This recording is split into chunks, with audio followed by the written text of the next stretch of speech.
Good morning, dear students. Today we are discussing business letter. सभी छात्र छात्राओं का पुनः इस तंत्र ज्ञान कक्षा में स्वागत है। आज के इस अवधि में हम व्यवहारिक पत्र पर चर्चा करने वाले हैं। स्मरण रहे छात्र छात्राओं, पत्र पर आपको 5 अंक अवश्य प्रदान होंगे यदि आप नियमानुसार उस पत्र को स्पष्ट दृष्टिकोण से लिखेंगे तो ही आपको 5 अंक लाभदायक होंगे। तो आइए इस अवधि में हम व्यवहारिक पत्र पे चर्चा करने वाले हैं। क्या है व्यवहारिक पत्र,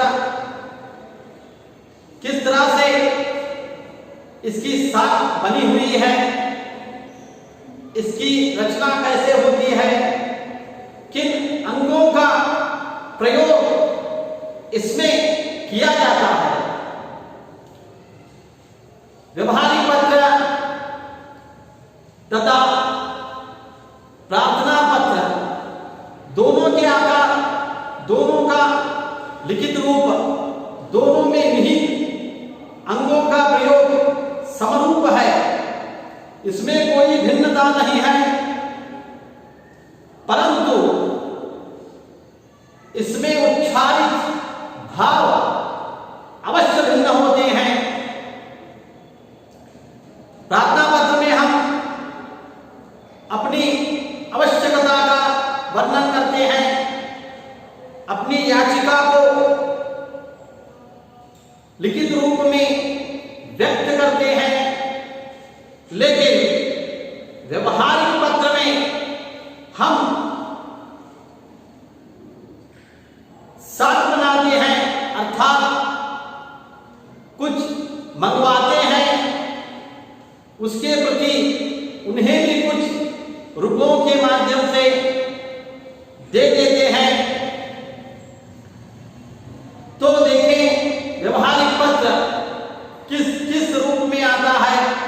प्रथम छात्र से संबंधित किसी भी अवस्था का व्यक्ति हो, बाल अवस्था हो, यौवन अवस्था हो या फिर वृद्ध अवस्था हो, वह कुछ पढ़ना चाहता है, कुछ सीखना चाहता है, उसके प्रति उसे कुछ किताबों की, पुस्तकों की आवश्यकता अनिवार्य बन जाती है। उन पुस्तकों को मंगवाने के लिए जो मार्ग अपनाता है उसे व्यवहार कहते हैं। चाहे वो सम्मुख से हो या फिर पत्र के द्वारा हो, वो बनता है व्यवहार ही। तो आइए व्यवहार पत्र कैसे करते हैं। एक छात्र से संबंधित है, एक सामाजिक साधारण आम नागरिक से संबंधित है, चाहे वो कुछ दुकानों से हो या फिर कुछ फैक्ट्रियों से हो, कारखानों से हो, जो भी वहां पर लेवा देवी करते हैं, जो भी मंगवाते हैं, उसे कहते हैं व्यवहार। उसी व्यवहार को पूर्ण करने के लिए मनुष्य लेख रूप को अपना रहा है और उसी लेख रूप को व्यवहारिक पत्र कहते हैं। तो देखिए व्यवहार पत्र में कैसे कुशलता का प्रभाव पड़ता है। सर्वप्रथम प्रेक्षक जो पत्र लिख रहा है उससे संबंधित यहां पर व्यवहार कौन कर रहा है। नीरज कपूर नामक एक छात्र अपनी कुछ किताबें मंगवा रहा है। अध्ययन के माध्यम से देखिए, नाम नीरज कपूर, व्यवहारिक व्यक्ति, पता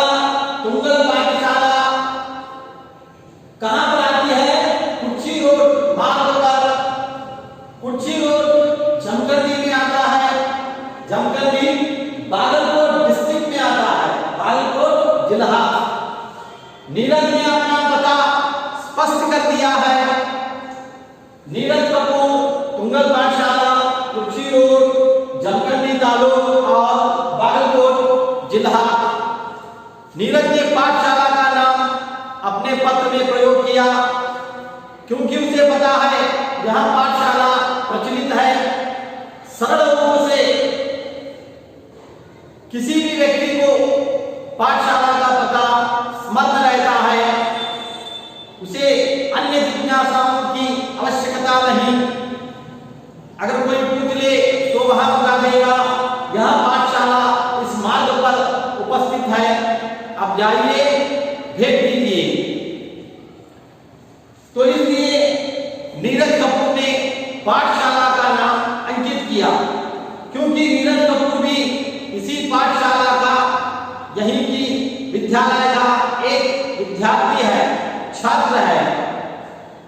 फिर वह पद किसे भेज रहा है सेवा में? सपना बुक स्टॉल को नीरज पत्र लिख रहा है। सपना बुक स्टॉल कहाँ आती है? MG road. एमजी रोड कहाँ है? बेंगलुरु। नीरज ने स्पष्ट किया जो बेंगलुरु के एमजी रोड पर सपना बुक स्टॉल है, वही की किताबें वहां मंगवाना चाहता है। मान्य महोदय, नीरज ने मान्य महोदय संबोधित किया, अपने पत्र की ओर आकर्षित किया। जो पत्र व्यवहार में होता है, जो व्यक्ति हमसे अपरिचित होता है, वहां पर हम मान्य महोदय, मान्य श्रीमान जी जैसे शब्दों का प्रयोग कर सकते हैं। फिर विषय किताबें मंगवाते। नीरज किताबें मंगवाना चाहता है। कहां से? सपना बुक स्टॉल से, बेंगलुरु की एमजी रोड पर उपस्थित सपना बुक स्टॉल से। उनके सम्मान में सादर प्रदान करता है। अब विषय का विस्तार देखें। शीघ्रता से, जितनी जल्दी हो सके, अर्जेंटली, शीघ्रता से आप मुझे मेरे ऊपरी पते पर, अर्थात इस पते पर, ऊपरी पते पर, इस पते पर निम्न, यानी यहां निम्न अर्थात डाउन साइड, नीचे साइड लिखी हुई किताबों को किताबें भेज दें। नीरज ने स्पष्ट किया पत्र में, शीघ्रता से आप मुझे मेरे ऊपरी पते पर निम्न किताबें भेज दें। फिर वहां लिखता है, मैं आपको मनी ऑर्डर के द्वारा रुपए भेज दूंगा। देखिए पत्र को कितने कम और सरल रूप से नीरज कपूर ने पूर्ण किया। शीघ्रता से आप मुझे ऊपरी पते पर निम्न किताबें भेज दें ताकि प्राप्त करके मैं उनसे कुछ ज्ञान प्राप्त कर सकूं। किताबें क्या हैं? क्रम संख्या सीरियल नंबर 1 2 3, 1 2 3। लेखक का नाम, किताब कौन सी है, किताब का नाम, प्रति, कितनी कॉपी चाहिए, 1 2 3 4, कितनी चाहिए। सबसे पहले क्रम संख्या 1, लेखक का नाम प्रेमचंद जी, किताब का नाम मानसरोवर। मानसरोवर हिंदी भाषा के शिक्षकों के लिए यह एक ज्ञान का भंडार है। इसमें उनकी लिखित जीवन से संबंधित सारी रचनाओं का वर्णन मिलता है जो शिक्षक नियुक्त परीक्षा में लाभदायक है, जिसे आंग्ल में सीईटी कहते हैं। अब देखिए, दरा बेंद्रे, द्वितीय दरा बेंद्रे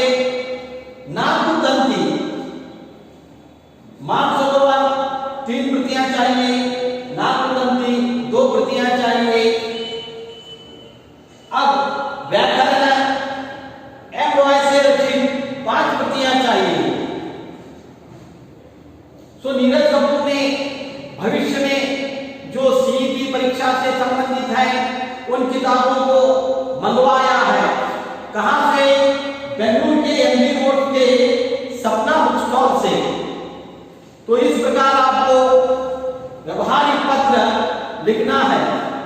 आप चाहे किताबें मंगवाओ या फिर किसी वस्तु की खरीदारी करें, लेकिन व्यवहारिक पत्र अगर इस दृष्टिकोण से रचेंगे तो अवश्य वह परिपूर्ण होगा।